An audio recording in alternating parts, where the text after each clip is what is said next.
안녕하세요. 저는 이혼한 여자이고 30대 후반입니다. 이런 공개적인 공간에서 이혼 사연을 올려보게 될 줄은 몰랐네요. 제가 어젯밤 아빠 꿈을 꿨는데요. 우리 아빠는 어쩔 수 없는 사정 때문에 좀 빨리 단명하셨어요. 그래서 더 어젯밤 꿈에서 본 아빠가 더 반가웠고 보고 싶은 마음과 더불어 다시 떠오른 지난날의 상처 때문에 사연을 써보려고 합니다.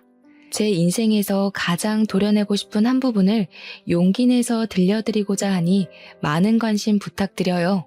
한때 의사를 준비했던 저는 의대생으로서 유학까지 다녀오며 공부하다가 도중에 포기하고 급하게 대기업 쪽으로 방향을 틀었습니다.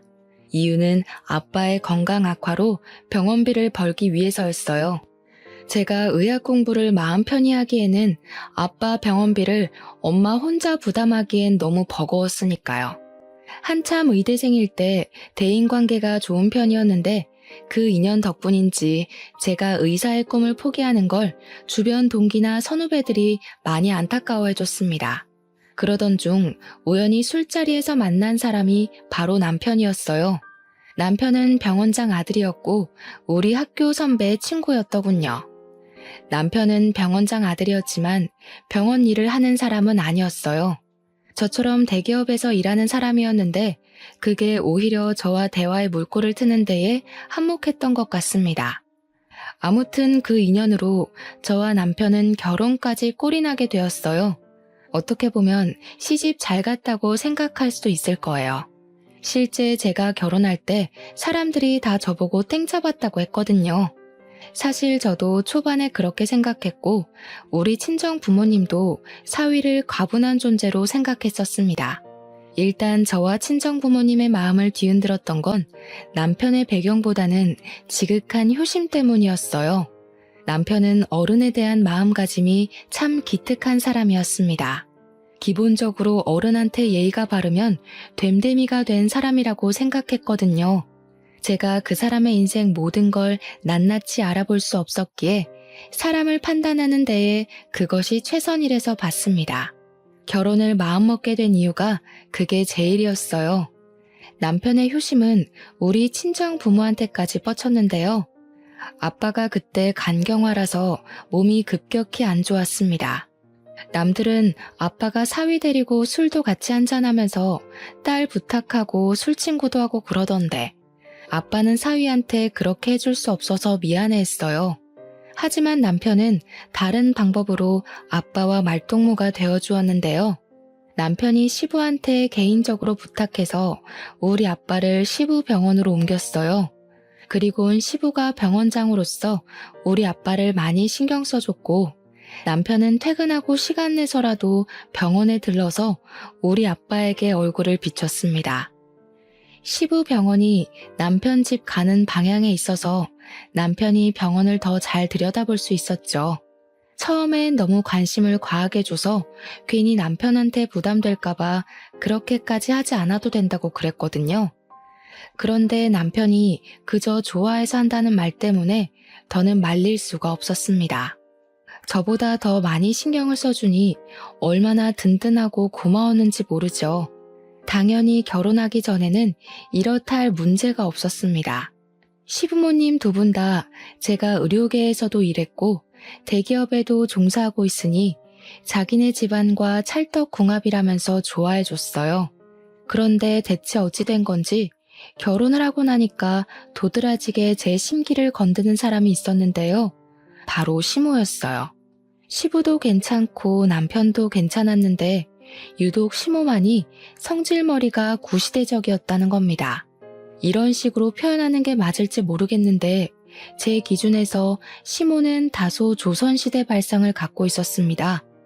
아마 이렇게만 말해도 알아듣는 며느리분들 계실 겁니다. 앞뒤 꽉꽉 막혀서 그저 보복심리로 옛날 며느리상을 밀어붙이는 어른들을 말하는 거예요.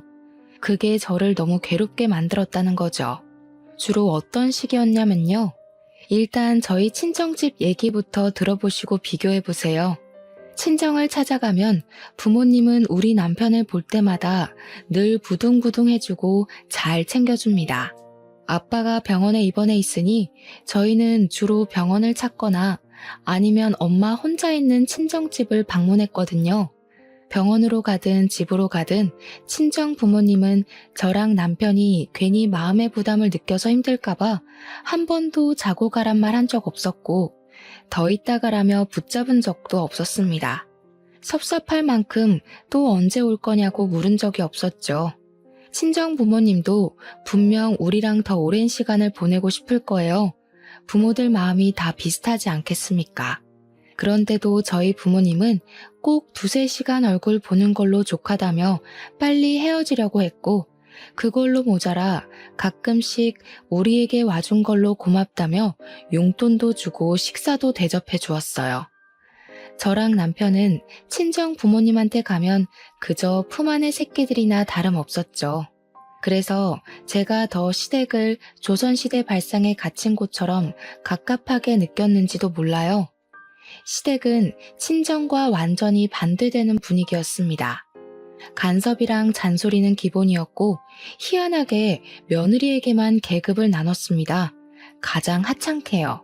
우선 시모가 남편과 저를 대놓고 차별했는데요.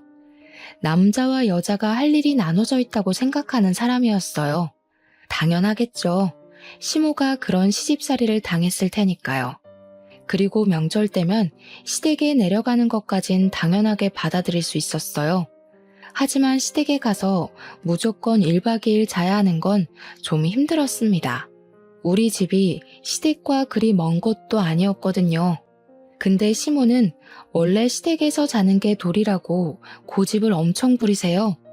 그러면서 친정에 가는 건 그렇게 눈치를 주셨죠. 그래도 친정에 갈 수 있는 것만으로도 다행이었습니다. 결혼 후 첫 명절 땐 3박 4일 통째로 시댁에 잡혀서 일을 해야 했거든요. 그땐 친정에 아예 못 가서 친정 부모님한테 얼마나 죄송했는지 모릅니다. 친정아빠가 몸이 성치 않아서 같이 있을 수 있는 한 무조건 가족끼리 시간을 많이 보내고 싶어서 더 속상했었어요. 그래도 남편이 제 사정을 알고 있었기 때문에 안 좋았을 제 마음을 이해해 줬습니다. 그래서 2번 다신 명절 통째로 날리는 일 없도록 남편과 잘 합의 봤어요. 첫 명절엔 시모가 갑자기 아픈 바람에 어쩔 수 없는 상황이라 저도 남편의 마음을 이해해 줬죠. 아마 그 뒤로 시모가 제게 친정 가는 걸 더 눈치 줬던 걸로 기억합니다. 그리고 시모는 손주 문제 가지고도 사람을 피곤하게 만들었어요. 어떤 날엔 아예 나를 잡아서 귀에서 피가 날 만큼 주야장천 얘기하시더라고요. 그때는 저랑 남편이 일하는 데만 치중하고 있었을 시기라서 아직 아이 생각이 없었거든요. 이러한 생각을 남편과 제가 각각 시모한테 전달했는데도 시모는 저희 입장을 들을 생각도 안 했습니다. 결혼 반개월 지나고부터 거의 매일 저녁 전화를 해서 아이 얘기를 하더라고요. 이러니까 젊은 사람들이 문제라는 거야. 요즘 같은 저출산 시대에 아이를 낳을 수 있는 몸이면 낳아야지. 낳고 싶어도 못 낳는 사람이 얼마나 많은지 알아? 너는 대체 왜 그 축복을 미룬다는 거냐? 나중에 나이 들어봐라. 낳고 싶어도 못 낳는 여자 된다고. 어머님, 그것도 준비가 됐을 때 만들어야 축복인 거죠. 저랑 남편이 누누이 말씀드렸잖아요. 벌써 아이 만들면 저 일 쉬어야 되는데 그럼 남편 혼자 나가는 돈들 감당해야 된다고요. 저희 아빠 병원비도 계속 나가고 있고요. 이런 상황에서 아이까지 낳으라뇨. 얼마나 빠듯하겠어요. 너는 어떻게 그냥 좀 한 번에 알겠다고 하는 법이 없니? 다 시끄럽고 우리도 손주는 봐야 할 것 아니냐. 솔직히 올해는 안 넘겼으면 싶구나. 나도 손주 한 번씩 봐주고 하려면 하루라도 기운 있을 때 해줄 수 있다고. 제가 시모한테 내 자식 봐달라고 한 것도 아니었고 제가 따로 육아를 부탁할 것도 아니었는데 시모는 자기 멋대로 거들먹거리며 제게 현명한 판단을 하라 지적했습니다. 마치 아이를 늦게 낳으면 제 손해라는 걸 강요하고 싶은 듯 보였죠. 저는 책임감 없이 아이 낳고 불행한 삶을 사는 것보단 기본적인 기반은 쌓고 전진하고 싶었어요. 안 그래도 아빠 건강이 갈수록 안 좋아지던 때라서 예민했거든요. 그 상황에서 무슨 아이를 만들겠습니까? 제가 같은 답을 몇 번이나 했는데도 시모가 매일 저녁마다 이렇게 전화질을 해대니 도무지 스트레스를 안 받을 수가 없었습니다. 그렇다고 제가 어디 털어낼 수 있을 곳이 있나요? 그나마 말해봤자 남편한테 하소연하듯 얘기할 뿐이었는걸요. 남편한테 얘기한다 한들 남편이 시모에게 경고를 주는 것도 아니었으니 스트레스가 해결되는 것도 아니었거든요. 우리 엄마가 또 그랬구나.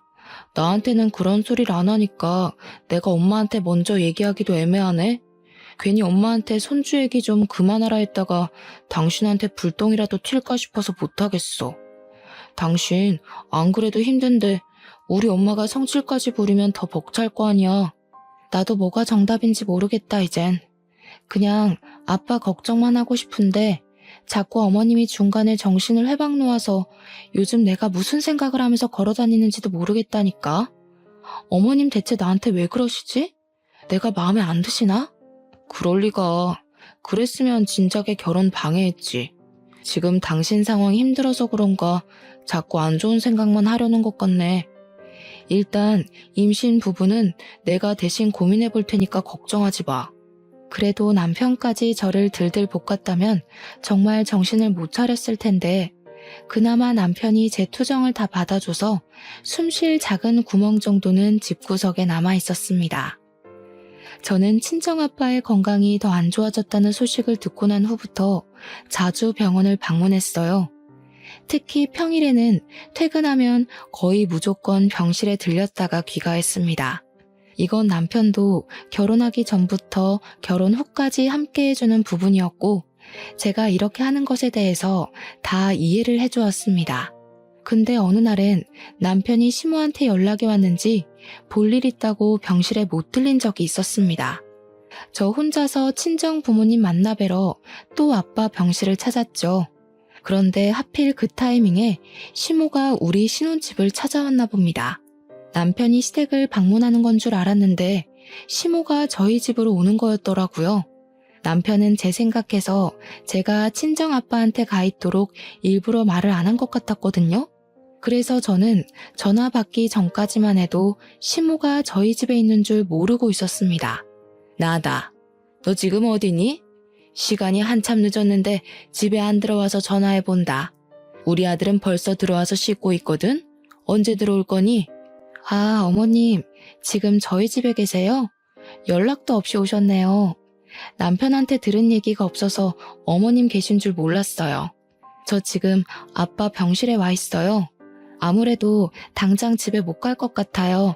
여기서 저녁 먹고 들어가기로 했거든요. 거기서 저녁을 먹겠다고? 그럼 나랑 우리 아들 저녁은 어쩌고? 난 당연히 너 오면 저녁상 받아 먹을 줄 알고 빈손으로 왔단 말이다. 나더러 여기까지 와놓고 쫄쫄 굶고 가란 말이니? 갑자기 전화해서 웬 밥 타령인지. 남편한테 용건이 있어서 찾아온 거면 남편한테 밥 얻어먹으면 될 것을 왜 저한테까지 전화해서 마음 불편하게 하는 건지 모르겠더군요. 평소에는 저희 집 물건 잘만 뒤지고 냉장고 점검도 불시하면서 좀 만들어 먹던가 아니면 사서 먹으면 되지 않나요? 제가 없다고 굶어 죽는 것도 아니고 원래 제가 시모에게 식사를 늘 대접했던 사람도 아니었거든요. 그러니 더 느닷없고 당황스러웠어요. 그러니까 시모한테는 감히 안주인되는 여자가 자기 남편의 끼니를 안 챙겨주고 늦은 시간까지 밖에 있다는 것이 용납 안 되었던 것 같았습니다. 시모는 한번 마음대로 판단하기 시작하더니 그 뒤부터는 작정하고 소설을 쓰기 시작했어요. 저를 여태 남편 밥도 안 해먹인 파렴치한 마누라라고 보았죠. 그래, 내 아주 잘 알았다. 친정만 들여다보느라 네 신랑 쫄쫄 굶는 건 신경도 안 썼나 보구나. 네 시애비가 네 아빠를 지극정성으로 모시고 있는 줄도 모르고 감히 이런 식으로 나온다 그거지? 어디 지금처럼 계속 친정만 챙기면서 살아봐라. 시모는 그렇게 삐쳐서 전화를 끊어버렸습니다.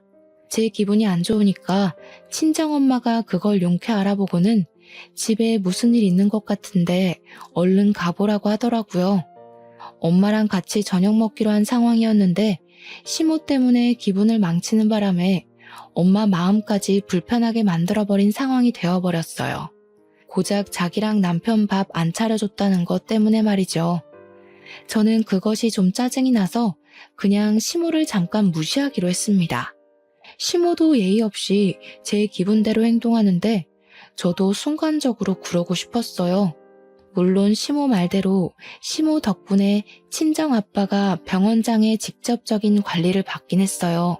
그건 정말 감사한 일이죠. 하지만 그것이 시모와 노예 계약을 위한 조건은 아니잖아요. 저는 저희 친정아빠를 위해 시댁에서 주신 은혜에 대해 반드시 보답할 거였습니다. 근데 그 방식이 시댁의 노예는 아니었어요. 그래서 그냥 엄마한테 신경 안 써도 된다 하고 약속대로 저녁을 먹으러 갔죠. 일부러 친정 부모님과 더 긴 시간을 보낸 후에 귀가를 하였습니다. 솔직히 시모가 집으로 돌아갔길 바라는 마음에서 늦게 귀가했어요. 그런데 아쉽게도 귀가하니까 시모가 자고 간다면서 안 자고 집에 있더라고요. 뛰는 제 위에 나는 시모가 있었나 봅니다.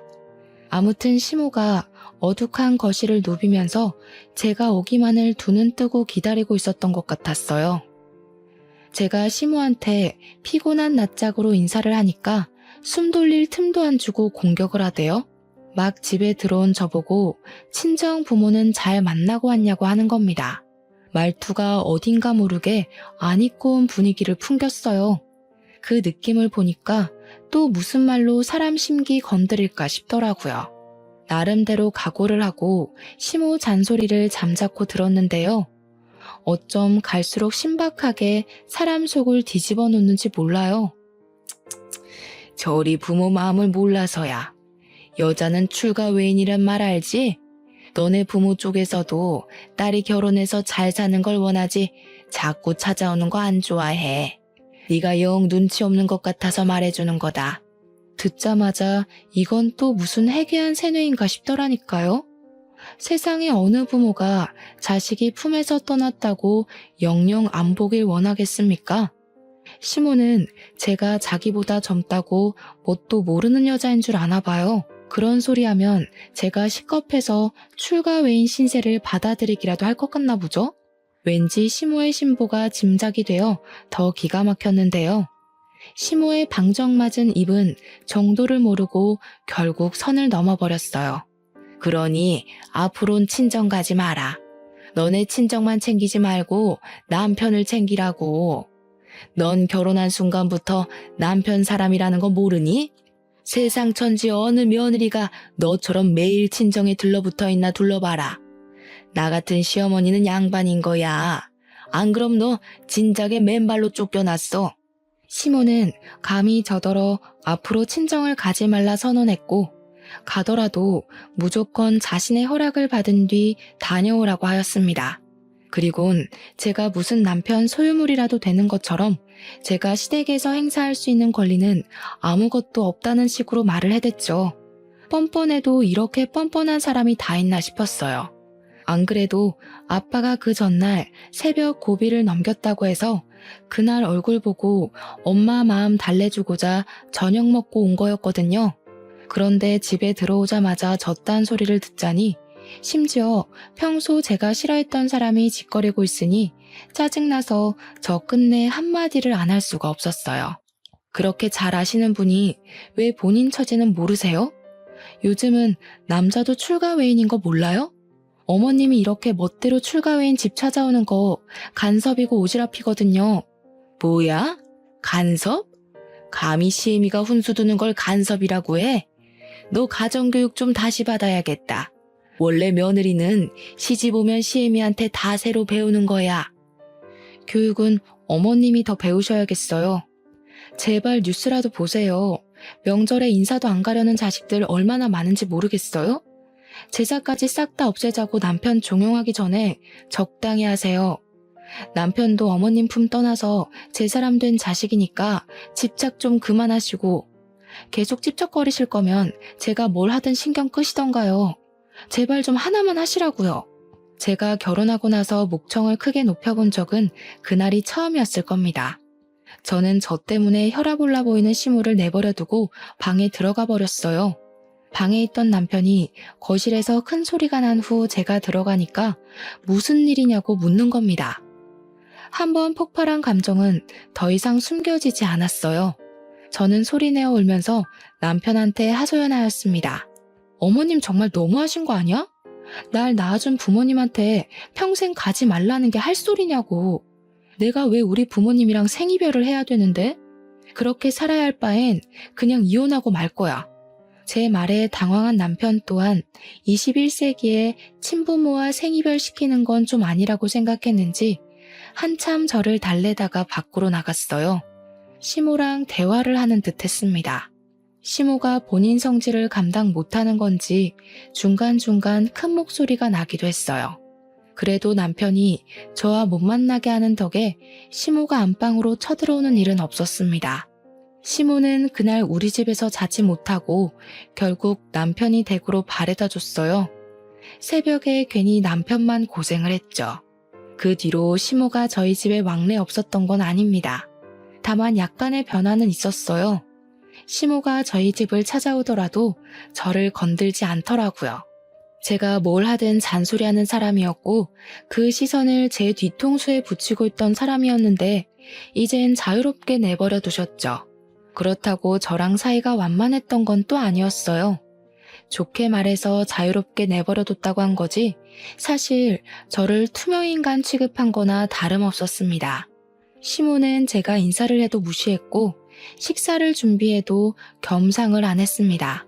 그럴 거면 우리 집에 왜 자꾸 오는 건지 모르겠는데 자기 먹을 반찬과 밥을 따로 챙겨와서 냉장고에 넣어놓고 찬밥이랑 젓갈만 먹었어요. 어찌 보면 시위라고 볼 수도 있겠네요. 너무 신경 쓰이는 행동이었지만 신경 써달라고 발악하는 것 같아서 오히려 신경을 꺼버렸습니다. 저도 시모를 투명인간 취급했더니 신기하게도 시간 지날수록 마음이 점차 편해지더군요. 그렇게 좀 잠잠한 시간이 흐르는 것 같았어요. 하지만 역시 한 번 원흉은 영원한 원흉인가 봅니다. 어느 주말 아침에 또 사달이 나고 말았어요. 엄마가 저랑 남편이 좋아하는 반찬을 싸준 적이 있었는데요. 그걸로 아침상 차리려고 냉장고 뒤졌는데 감쪽같이 없어진 거예요. 제가 분명 잘 보이는 곳에 놔뒀기 때문에 못 찾을 리는 없었고 저 아니면 손댈 사람도 딱히 없어서 사라질 이유도 없었거든요. 근데 신기루처럼 없어졌길래 참 귀신 고칼 노릇이라 생각하면서 냉장고를 뒤졌는데요. 그때 시모가 어슬렁거리며 뒤늦게 주방으로 들어오더라고요. 그 순간 정말 설마 싶은 불길한 촉이 들었습니다. 그래서 시모한테 다짜고짜 반찬 어디 갔냐고 물어봐 버렸어요. 아, 그거? 곰팡이가 폈는지 냄새가 이상해서 다 갖다 버렸다. 대체 얼마나 묵혀뒀길래 음식 썩는 줄도 모르고 그렇게 처박아 둔 거니? 친정 신경 쓰느라 이젠 집안일까지도 점점 뒷전되는 거냐? 뭐라고요? 반찬이 썩다뇨. 그거 엊그제 챙겨온 건데 무슨 소리 하시는 거예요? 친정엄마가 남편 좋아하는 반찬까지 챙겨서 주신 거라고요. 응? 엊그제? 그럼 포장이 허술했나 보네. 분명 쉰내 났었어. 근데 앞으론 너네 엄마한테 그런 거 싸주지 말라고 해라. 내가 조금 맛보니까 간이 옳지도 않고 속만 버리겠더라. 그리고 너도 친정엄마한테 반찬 받아오는 습관 버려. 안주인이 직접 음식을 할 줄 알아야지. 너무 어이가 없어서 말문이 막힌 저를 두고 시모는 신이 나서 입을 나불거렸습니다. 나중에 애 낳으면 애 밥도 친정엄마한테 해달라고 할 거냐면서 끝도 없이 잔소리를 하셨어요. 그동안 제게 시비 못 걸어서 어떻게 참았나 싶을 정도로 악담이 소시지처럼 줄줄 잇따라 나왔죠. 그걸 듣는데 그동안 마음이 괜찮은 줄 알았던 저는 괜찮은 게 아니었단 걸 깨달았어요. 그저 우라가 내면에서 잠을 자고 있었을 뿐이었어요. 너무 화가 나서 아침부터 손발이 부들부들 떨렸던 저는 더 이상 시모가 시모로 보이지 않았습니다. 그 와중에 아침상이나 차리라며 제게 밥주걱을 쥐어주는 시모에게 더는 참지 못하고 주걱 냅다 던져버렸어요. 그리곤 제 분에 못 이겨 아악 소리 지르니까 시모가 놀라서 저를 쳐다보는 겁니다.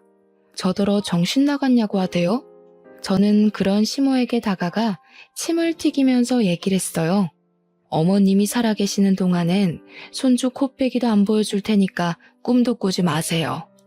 어머님은 죽었다 깨어나도 손주 볼 팔자 못 되고 시어머니 대우받을 팔자 못 되실 거예요. 제가 그렇게 만들 거예요. 그냥 이대로 뒤치다거리 받아줄 자식 하나 없이 외롭게 늙다 가도록 만들 거라고요. 저도 제가 그런 말을 할 수 있는 사람인 줄 몰랐습니다. 사람이 감당 못할 화를 느끼면 온몸에 기운이 빠지고 주체 못할 만큼 떨린다는 것도 그때 처음 느껴봤어요. 정말 다신 느끼고 싶지 않을 최악의 감정이었죠. 저는 그대로 겉옷만 챙겨서 친정 부모한테로 갔습니다. 친정 부모님을 보니까 눈물이 나서 엉엉 울면서 또 하소연해버렸어요. 부모님은 병원장인 시부에게 감사해서 사돈으로서 잘하고 싶은데 힘들어하는 저를 보면 가슴 미어지게 미안해서 이도저도 반응하질 못하셨어요. 전 그게 또 제 나름 불효를 저지르고 있는 것 같아서 괜히 죄송했습니다. 조금만 더 참아볼 걸 하고 뒤늦게 후회를 했죠. 그런데 제가 결국 시모를 화날 대로 화나게 했는지 결국 일이 커져버렸어요. 시모가 개념 없다는 건 알고 있었지만 상상 이상인 줄은 몰랐거든요. 근데 정말 어떻게 해볼 심산으로 친정아빠 병실까지 찾아왔더라고요. 당장 내 남편 병원에서 나가요. 내가 전현하는 꼬락서니 때문에 도무지 이대로 넘어갈 수가 없네요. 감히 시애미한테 저주를 퍼부었으면 그만한 대가 받을 각오는 했겠지. 시모는 저의 건방이 하늘을 찔러서 더 이상 봐줄 수가 없다며 막무가내로 저희를 쫓아내려 했습니다. 마침 남편이 따라온 터라 남편이 시모의 몸부림을 막고 있었어요. 저 또한 나가서 얘기하자고 시모를 밖으로 내몰았고 결국 이 소란이 병원장한테 올라가 시부까지 등장하는 사태가 발생했어요. 시부가 등장하자 시모는 저랑 남편을 뿌리치고 지원군을 얻었다는 듯 바로 시부의 팔짱을 꼈습니다. 저희 친정 부모님에게 사태질을 하면서 목청을 높였어요. 저 사람들 당장 내쫓아요. 우리가 가족이란 이유만으로 잘해주니까 이 사람들이 주제도 모르고 기어오르더라고요. 아무래도 우리로 호구로 본 것 같으니까 우리한테 까불면 어떻게 되는지 똑똑히 보여주자고요. 조용히 안 해? 지금 여기가 어딘지 몰라서 소란이야? 이 병원에서 당신 얼굴 모르는 직원들이 없는데 쪽팔리게 이럴 거야. 다 큰 어른이 돼서 말이야. 어디서 애들이나 하는 짓을 하고 있어? 여보, 내가 방금 집에서 무슨 일을 겪었는지 알아요? 당신 며느리 되는 년이 나보고 평생 외롭게 늙어 죽을 팔자로 만들 거라고 악을 썼다니까요? 시부는 시모의 가벼운 입을 틀어막으면서 일단 병원장실로 가자고 주위 시선들을 피했습니다. 시모는 당장 자기 편을 들어줄 거라 생각했던 시부가 되레 자기한테 소리치니 좀 당황한 것 같았어요. 그렇게 다 같이 시부 원장실로 간 저희는 그곳에서 시부에게 다시 상황을 설명해야 했습니다. 거기서 당연하게 시모가 먼저 발언권을 낚아챘죠.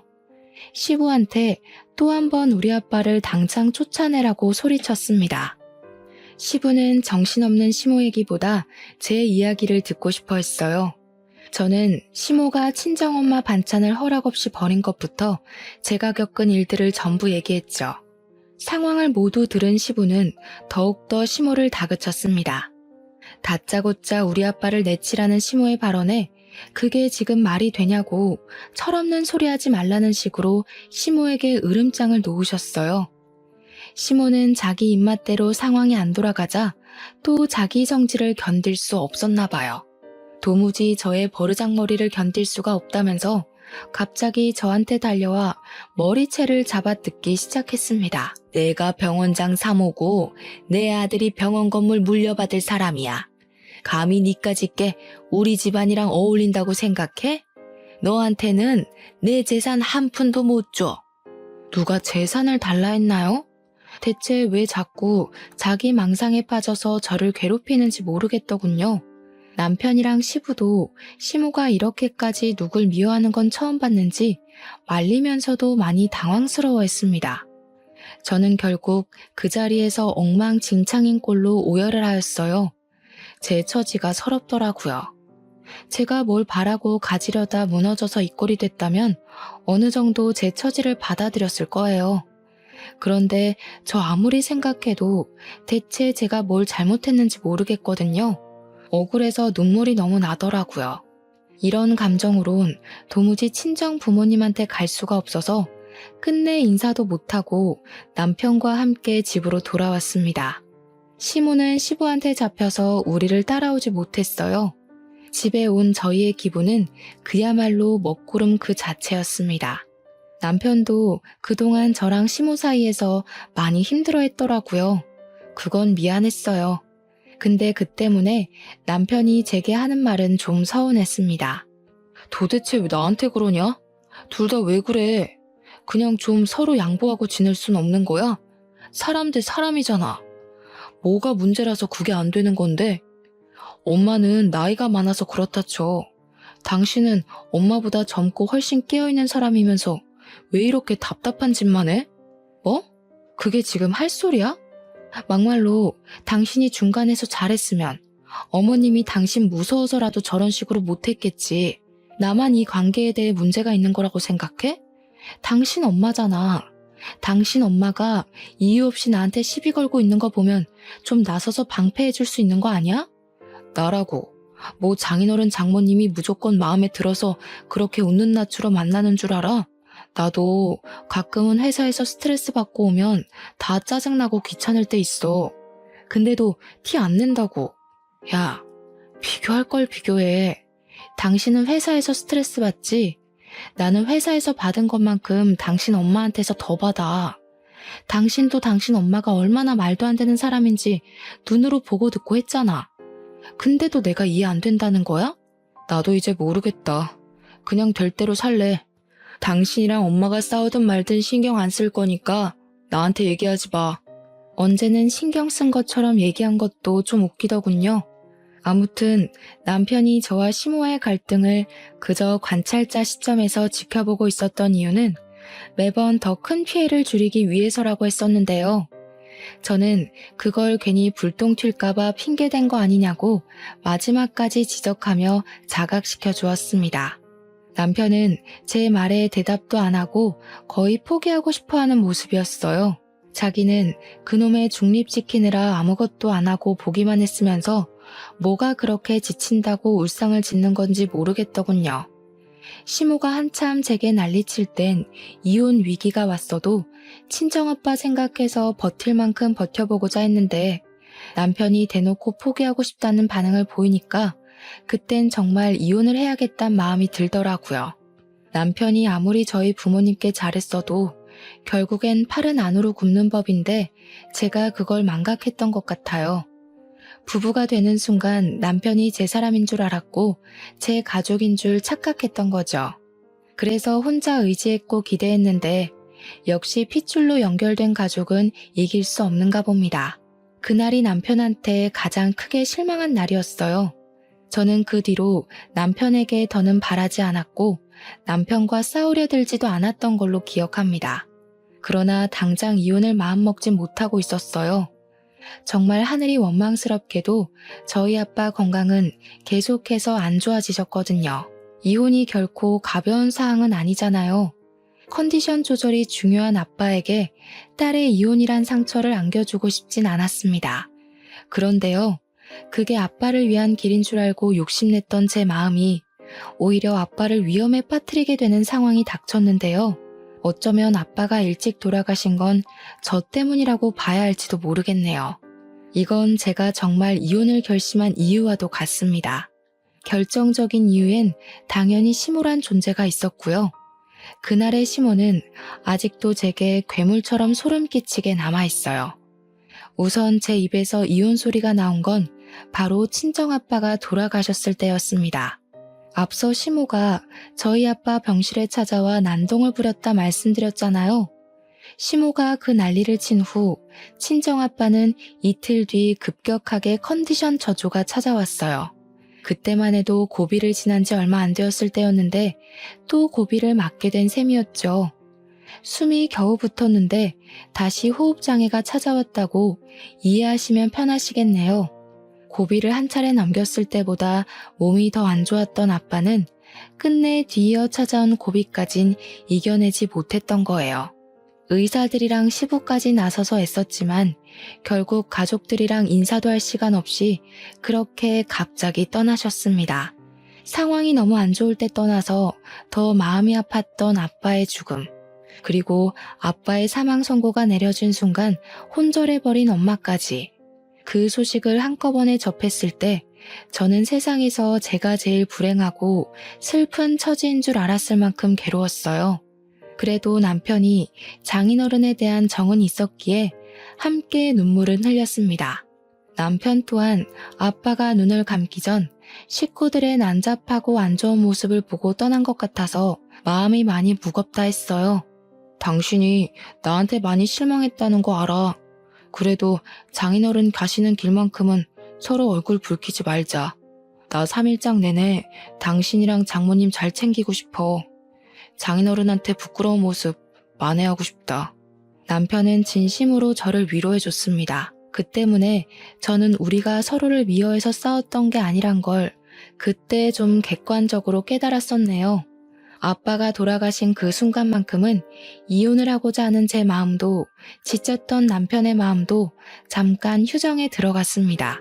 부부로서의 초심을 보이는 것이 온전히 고인된 아빠에 대한 예의라고 생각했죠. 근데 그런 마음이 길게 못 갔다는 거예요.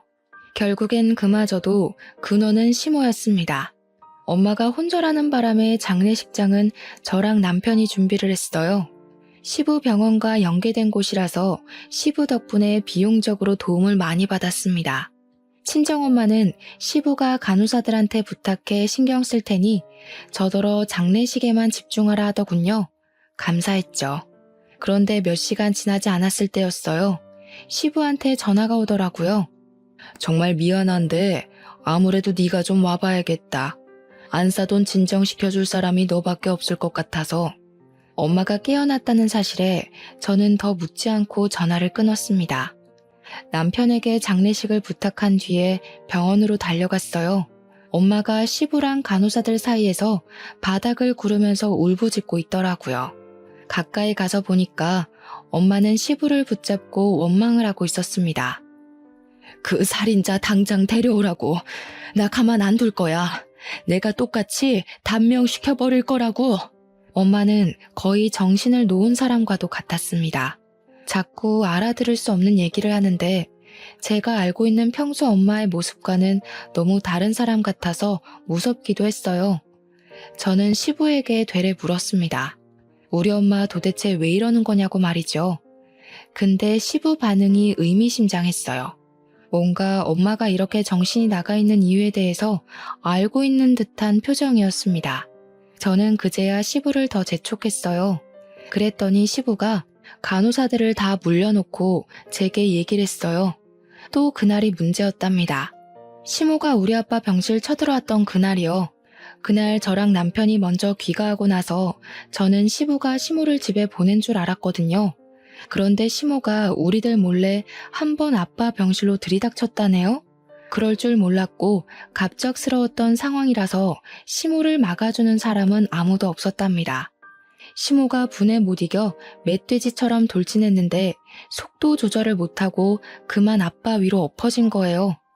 그걸 엄마가 뒤늦게 잡아당기면서 비명을 지르자 직원들이 병실로 들어왔고 다 같이 시모를 겨우 끌어내서 시모를 내쫓았다고 해요. 그때 우리 아빠가 잠깐 쇼크가 왔다고 합니다. 그 바람에 큰일 날 뻔도 했대요. 시부가 예상하길 아마 그 충격이 컨디션에 큰 문제가 되지 않았나 얘기를 하더라고요. 정말 미안하다. 내가 너랑 안사돈한테는 참 얼굴들 낯이 없어. 아무리 용서를 구해도 소용없겠지만 정말 미안하다는 말밖에 할 말이 없구나. 내가 바깥사돈한테 감히 조의를 해도 되는 건지도 모르겠다. 그 자리에서 마치 아빠의 사망 선고를 다시 듣는 것 마냥 저 또한 서럽게 울었습니다. 엄마가 시부를 원망하는 걸 말리던 것도 더는 못하고 그저 이런 인연을 끌고 와 버린 제 자신을 원망하기만 했죠. 그리고 저는 엄마를 모시고 장례식장으로 갔습니다. 제가 자리를 비운 사이 조문객들이 좀 늘어 있었는데요. 그 중에는 참 고맙게도 제 발로 찾아온 시모도 있더라고요. 저는 엄마한테 나서지 말라 했고 시모 하는 꼴이 궁금해 지켜보고 있었습니다. 시모는 우리 아빠 사진 앞에 서서 인사하고 절하더니 금세 앉을 곳을 찾아가 떡이나 주워 먹더라고요. 그러면서 하는 소리가 뭔 줄 아시나요? 아이고야, 잘 돌아가셨네. 오상이 따로 없다. 어차피 죽을 팔자였는데 잘 됐지 뭐. 식구들 주머니 사정은 더 이상 걱정 없겠다. 그러게 딸 교육을 잘 시켰어야지. 자기 딸내미 건방진 거 대신 벌 받은 거야. 이건 일부러 우리더러 들으라고 하는 소린지 아니면 저랑 엄마가 같은 자리에 있다는 걸 모르는 건지 시모는 그 재수없는 목소리를 숨기지 않았습니다. 시모의 입방정을 주변 사람까지 다 듣게 되었어요. 근데 주변 식구들은 시모 성질이 개똥 같다는 걸 아나 봐요. 굳이 말 섞으려 하지 않더라고요. 그건 당사자가 아니니까 참아줄 수 있겠죠. 저는 시모의 더러운 주둥이가 욕하고 있는 주인공이잖아요. 어떻게 자기가 죽인 거나 다름없는 사람 장례식장에서 가족들이 뻔히 있는데 저런 개소리를 할 수 있는 걸까요? 시모란 사람은 그저 자기가 하는 말에 대해서 뭐가 잘못된 건지 아예 상식이 없는 것 같았어요. 차라리 말 못하는 개돼지가 나을 지경이었죠. 시모가 자기 앞날도 모르고 떡을 껌처럼 질겅질겅 씹고 있길래 오랜만에 오만정 다 떨어지더군요. 머리 끝까지 화가 났던 저는 이제 그만 시모와의 인연을 정리하려고 움직였습니다. 눈앞에 보이는 접시에 담긴 김치를 들었어요. 그리곤 시모 얼굴에 패대기 쳤고 놀라서 숨 돌리고 있는 시모를 두곤 처먹고 있는 그 떡도 시모 얼굴에 패대기 쳤습니다. 나 지금 그쪽 만난 거 진짜 하늘이 원망스러울 정도거든요. 근데 이제 나만 그런 거 아닐 거라서 이해해 보려고요. 그쪽도 앞으로 나 만난 거 하늘까지 원망하게 될 거예요. 내가 당신 인생 완전 똥통으로 만들어버린댔잖아요. 이 정신 나간 년이 아직도 정신 못 차렸네. 네 아빠 뒤진 걸로도 말을 안 듣겠다. 새파랗게 어린 네가 나를 이길 수 있을 거라고 생각해? 나 병원장 3호야. 내 말 한마디면 지금 네 아빠 장례식도 엎을 수 있다고. 시모 입에서 아빠가 언급되는 게 너무 싫었던 저는 식탁 위에 있던 육개장에 침을 뱉어 시모한테 또 퍼부어줬습니다. 시모는 제가 무슨 짓을 할지 지켜보고 있었으면서도 그걸 못 피해서 처맞고 있더군요. 병원장 3호? 당신 죽을 때는 와서 눈물 흘려줄 식구들도 없게 할 거라 했을 텐데 썩어 빠진 자궁 때문에 겨우 아들 하나 덜렁 낳았으면 며느리 하나 있는 것도 귀한 줄 알았어야지. 자기 노후 시궁창 만들고 싶어서 작정을 하셨네. 이 살인자녀나 어디 원하던 대로 혼자 한번 잘 살아봐봐. 저는 남편한테 가서 내 손으로 시모를 내쫓으면 머리채를 잡을 것 같으니 직접 데리고 나가라고 했습니다. 남편은 제가 시모에게 퍼붓는 동안 지켜보기만 할 뿐 아무것도 못했어요. 시부가 같이 있었는데 시부한테 시모의 행실을 다 들은 것 같더라고요. 저는 제 말대로 시모를 데리고 장례식장을 나가는 남편에게 마지막 인사를 남겼어요. 장례식 끝나는 대로 이혼하자고 말이죠. 남편은 대답 못하고 그냥 가버렸어요. 그렇게 짧고도 버거웠던 3일이 지나고 아빠를 보내드렸습니다. 이후 저는 망설임 없이 남편에게 이혼 소송을 걸었고 시모랑 남편을 대상으로 정신적 손해배상을 청구했어요. 그리고 시부가 손수 건네준 병원 임직원들 증언과 CCTV 영상을 확보로 시모의 행포를 법정에 고발할 수 있었습니다. 시모는 상해치사죄로 인정되어 무려 4년형의 징역을 살게 되었죠. 그 시기에 시부가 시모로부터 이혼 소송을 제기했다고 들었습니다. 저는 시모가 구속되기 전 몸도 마음도 빈털터리가 된 그 꼴을 직접 지켜보고자 법정에 나가 있었어요. 시모는 뒤늦게 제 다리를 붙잡으며 용서를 빌더군요. 살려달라고 구질구질하게 매달리는데 고작 이 천박한 아줌마 때문에 우리 아빠가 일찍 돌아가신 것 같아서 또 화가 나더라고요. 이제 진짜 외롭게 늙어 죽을 일만 남았겠네요. 그게 싫으면 깜빵 친구들이나 사귀어 보시던가요. 혹시 알아요? 지옥 가는 길만큼은 친구들이랑 동행할 수 있을지. 시모에게 붙잡힌 발목을 털어내고 그대로 돌아섰습니다.